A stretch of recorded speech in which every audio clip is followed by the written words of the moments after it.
Langkah yang pertama adalah paralon dilubangi menggunakan mesin bor dengan diameter lubang sebesar 4-5 cm dan jarak antar lubang sebesar 12 cm. Namun perlu diingat bahwa untuk ukuran ini dapat berbeda dan disesuaikan dengan jenis salurannya. Langkah selanjutnya adalah pemotongan rock wool. Rock wool dipotong menjadi beberapa bagian seukuran ibu jari. Kemudian rock wool dipotong tipis-tipis secara vertikal dan horizontal menjadi 32 bagian kotak kecil. Kemudian ditata di tray dengan satu traynya berisi 6 buah rock wool. Setelah rock wool dipotong, kemudian dilanjutkan membasahi rock wool dengan menggunakan air. Rock wool dibasahi dengan kondisi tidak terlalu basah dan tidak terlalu kering.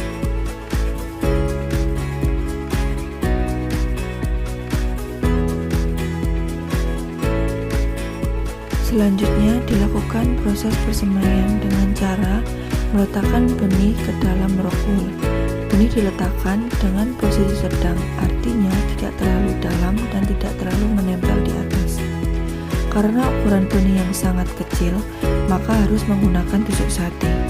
Untuk tiap sayuran, jumlah benih yang disemai sebanyak 1 biji, kecuali bayam merah dan bayam hijau sebanyak 5-8 biji. Untuk kailan sebanyak 2 biji dan seledri sebanyak 4 biji. Khusus untuk kangkung, proses penyemaian langsung dilakukan menggunakan dakron di tempat talang peremajaan. Proses persemaian dilakukan dengan cara menyebar benih kangkung secara merata di atas dakron. Selanjutnya adalah proses penyiraman semai. Proses penyiraman semai ini dilakukan setiap pagi hari. Benih yang sudah disemai kemudian disiram dengan menggunakan air dengan kondisi tidak terlalu basah dan tidak terlalu kering.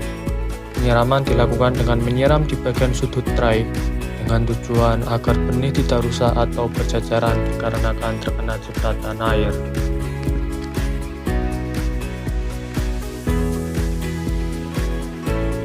Selanjutnya, proses pemindahan benih ke talang peremajaan. Setelah benih sudah mulai berkecambah di tray dan berumur 1 minggu, benih kemudian dipindahkan ke talang peremajaan agar mendapatkan nutrisi yang cukup untuk mendukung pertumbuhan, sehingga akar dan daun dapat berkembang dengan baik. Selanjutnya, bibit dipindah dari tempat peremajaan ke pipa hidroponik dengan umur sudah 1 minggu menggunakan tray.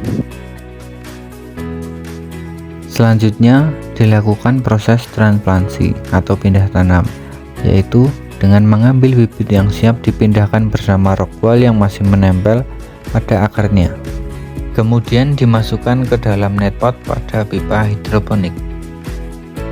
Setiap netpot diisi 1 bibit, kecuali tanaman kailan yang diisi 2 bibit dan tanaman kangkung 6 hingga 8 bibit. Bibit harus ditanam dalam posisi tegak dengan akar yang masuk sepenuhnya ke dalam lubang netpot agar dapat menyerap nutrisi secara optimal dan tumbuh dengan baik. Proses penyemprotan dilakukan 3 kali dalam seminggu, setiap hari Senin, Kamis, dan Sabtu. Tujuannya untuk mencegah dan mengatasi serangan hama seperti belalang, ulat, kutu, dan jamur. Belum proses pemupukan dilakukan, terlebih dahulu dilakukan pengecekan pH dan TDS pada air tandon. Nilai pH yang ideal untuk tanaman hidroponik adalah di bawah 7, sedangkan nilai TDS yang baik berada di atas angka 6, agar tanaman dapat menyerap nutrisi dengan optimal. Selanjutnya, proses pemupukan yang dilakukan setiap pagi hari. Pupuk yang digunakan adalah pupuk HB Mix. Pupuk dituangkan ke dalam tandon. Namun yang perlu diingat, setiap tandon memiliki komposisi yang berbeda yang disesuaikan dengan sayurannya. Selanjutnya, kita masuk ke tahap perawatan instalasi. Di tahap ini, kita melakukan pembersihan instalasi dan juga pengecekan air.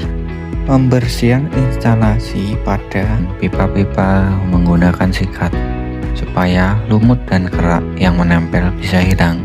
Tujuannya agar tanaman bisa tumbuh dengan optimal. Setelah itu dilakukan pengecekan aliran air pada setiap selang. Masing-masing selang dicek satu persatu untuk memastikan tidak ada yang tersumbat oleh kerak atau lumut. Kalau ada yang tersumbat, langsung dibersihkan supaya aliran air tetap lancar. Jadi tanaman bisa tumbuh dengan baik dan sistem hidroponik tetap berjalan dengan optimal. Selanjutnya, kita masuk proses panen. Setiap hari selalu ada catatan sayuran yang siap untuk dipanen. Proses panen dilakukan secara berhati-hati supaya sayuran tetap segar dan tidak rusak. Waktu panen dilakukan pada pagi hari agar sayuran tidak mudah layu karena terpapar sinar matahari.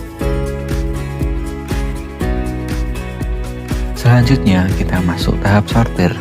Di tahap ini kita mulai dengan memisahkan daun-daun yang jelek dan memotong bagian akar supaya sayuran terlihat lebih rapi dan menarik.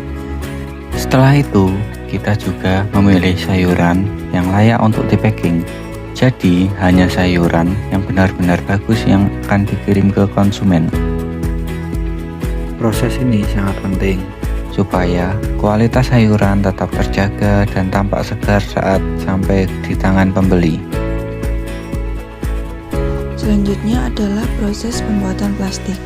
Plastik digulung terlebih dahulu sesuai dengan ukuran yang telah ditentukan dan dipotong, kemudian disil menggunakan mesin silar. Plastik yang dibuat ini digunakan untuk mengemas sayuran saisim, kangkung, dan bayam. Setelah itu, proses packing dilakukan dengan menata terlebih dahulu sayuran pada mika, kemudian dimasukkan ke dalam plastik.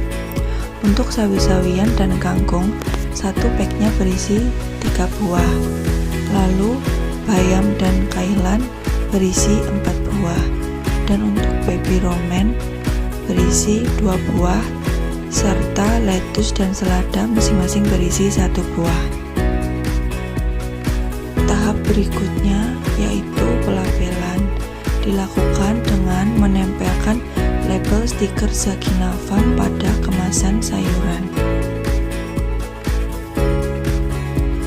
Selanjutnya, proses penyusunan dan penataan semua sayuran ke dalam tas dengan menyocokkan catatan sayuran yang akan dikirim ke beberapa warung sayur.